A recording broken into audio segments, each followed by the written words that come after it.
हम अपनी हर चीज प्लान करते हैं, घूमना फिरना, नौकरी, शादी, इन सब में सिर्फ हमारी जिंदगी इन्वॉल्व होती है। लेकिन एक चीज हम सब पर असर डालती है और वो है जिंदगी का दी एंड।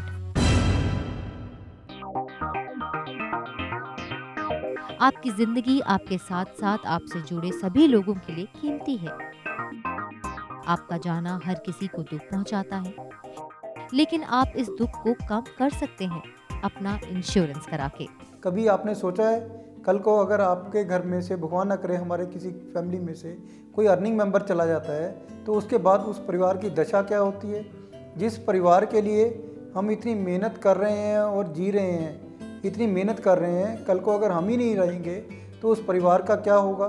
कभी आपने सोचा है? मेरा ख्याल है हमारे में से बहुत से लोग ऐसे हैं जो ये बातें नहीं सोचते, पर इस चीज़ के बहुत ज़्यादा मायने हैं। तो मैं उसी चीज़ के बारे में आज आपसे बात करना चाहूँगा, हाउ टू प्लान डेथ। मतलब आज से ही हम ऐसे अपनी सेविंग्स शुरू कर दें और अपने लाइफ की प्लानिंग ऐसी करनी शुरू कर दें, कल को हम रहें ना रहें, हमारे परिवार को कोई आर्थिक दिक्कत नहीं आएगी। हम सभी सेविंग करते हैं क्योंकि हम जानते हैं कि बुरे समय में सेविंग ही हमारा सबसे बड़ा सहारा होती है। लेकिन हर इंसान बड़ी सेविंग नहीं कर पाता। ऐसे में इंश्योरेंस हमारे अपनों के लिए बड़ी सेविंग साबित हो सकती है।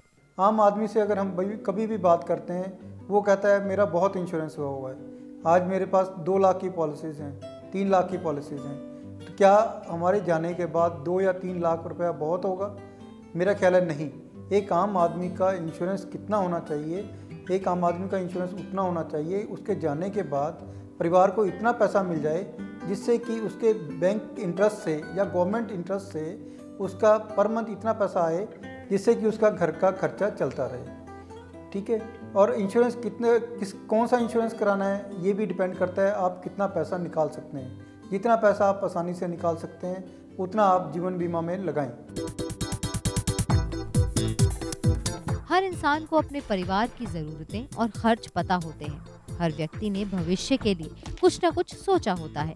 आपको अपनी इनकम के हिसाब से ही तय करना होगा कि आपको कितने का इंश्योरेंस करवाना है। हर माँ बाप को अपने से ज्यादा अपने बच्चों की चिंता होती है। अपने सपनों को भूलकर अपने बच्चों को बेहतर जिंदगी देने के लिए दौड़ भाग करते रहते हैं। इंश्योरेंस आपके बाद आपके बच्चों के सपनों को उड़ान देने के लिए पंखों का काम करता है। मॉरल लॉस तो कोई भी पूरा नहीं कर सकता, पर जो फाइनेंशियल लॉस होता है उसको हम प्लान कर सकते हैं। वो अपनी ज़रूरतों के हिसाब से प्लानिंग हो सकती है। अगर आप छोटी छोटी बैंक्स में सेविंग करनी शुरू कर दें, आप LIC कराएं, इंश्योरेंस कराएं, आप कोई प्रॉपर्टी, आप अपनी हैसियत के हिसाब से कोई प्रॉपर्टी खरीद लें, कल को जिससे भी अगर हम चले भी जाएं तो बच्चों को कोई फाइनेंशियल दिक्कत ना हो। इसका सबसे बढ़िया सिस्टम ये है, आज हमारी जितनी भी लाइबिलिटीज़ हैं उसको हम इंश्योरेंस करवा के कवर अप करें। दैट मीन्स अगर सपोज़ करो हमारा 10,000 रुपये महीने का खर्चा है, हमारे जाने के बाद हमारी इतनी इनकम परिवार को ज़रूर हो जिससे कि 10,000 रुपया आता रहे, 10 नहीं भी आए तो 8 जरूर आता रहे, जिससे कि उनका डेली खर्चा निकलता रहे। वो ये जो ज़रूरतें हैं ये इंश्योरेंस ही पूरी कर सकता है। उन परिवारों में इंश्योरेंस की और भी ज्यादा जरूरत होती है जो परिवार बड़े होते हैं, लेकिन उस परिवार को चलाने का भार एक अकेले व्यक्ति पर होता है।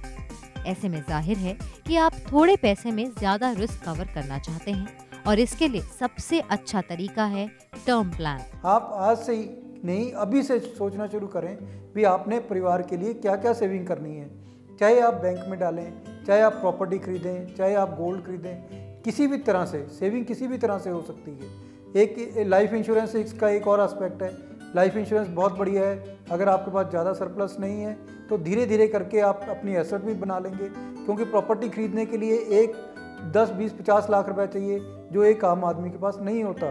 तो उसलिए अगर आप धीरे धीरे 500, 1000, 2000 रुपया पर मंथ आप सेव करना शुरू करें, उसी के अकॉर्डिंगली आप अपना इंश्योरेंस करें और जैसे जैसे आपकी अर्निंग बढ़े आप उसको अमाउंट को बढ़ाते जाएं और सेविंग को बढ़ाते जाएं। ये पैसा आपके ओल्ड एज में भी काम आएगा। भगवान ना करे कोई मिसहैपनिंग बीच में हो जाती है, आपके परिवार में काम आएगा। सेविंग कभी भी व्यर्थ नहीं जाती। जीवन में अपनों की कमी को कोई पूरा नहीं कर सकता। आपसे कब और कहां अपनों का साथ छूट जाए ये आप नहीं जानते, लेकिन आप इंश्योरेंस कराकर अपने बाद भी अपनों की आर्थिक स्थिति को मजबूत बना सकते हैं। So plan the life of your family after your death.